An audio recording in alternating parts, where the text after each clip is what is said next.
we know that they don't come with a manual, and it's almost become cliche. People say that all the time, and we know it would be great if they did, but they don't.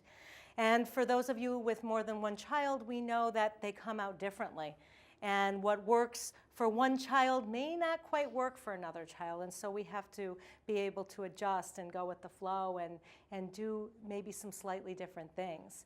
And parenting is also hard because it is the most complex job on the face of the earth, and yet it's the one job that there is no formal training for. Every other highly skilled job, you got to go to college, or maybe graduate school, or get some specialized training, or take some special classes in order to do the job well. But here we've got parenting. It's this really complex job dealing with human beings and all kinds of stuff, but there's no training for it. And so we come to parenting with what? We come with what we know. We come with how we were raised. And that's a very small palette of parenting tools. It's very black and white in many ways. And so what we do is we either do what our parents did, because that's all we know how to do, or we say, I didn't really like some of the things my parents did. I am doing the opposite. So we do the opposite. Or what's actually very common is we say we're going to do the opposite, but then we end up doing the same things anyway. And we're going to talk about why that is and how that really impacts us and affects us. And so what that means with this small palette of tools is that we're kind of flying by the seat of our pants as parents. You know, we don't really have a plan.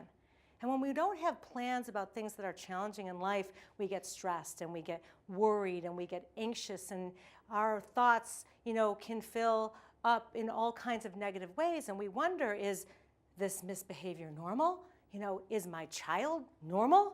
Am I normal? And so this is a place worrying out of, or parenting out of worry and fear and concern is reactive parenting. We like to call it caveman parenting. Why caveman parenting? Because it's that worry and that fear and that stress and that anxiety is coming from a really primitive part of our brain. It's triggering that fight or flight response in us. And that's not the place that we want to live. It's not the place we want to parent from. It's not the way we want to live our lives. We want to parent from a really conscious place, from a place of love and connection. And so what does that mean, really, to be a conscious parent? We've really kind of boiled it down to two main ingredients. One is to have a wide palette of tools, lots and lots of choices, because we know, especially as our kids grow, all kinds of challenges come up, and so we need lots of tools and strategies, right? That's what consciousness is. It's having choices.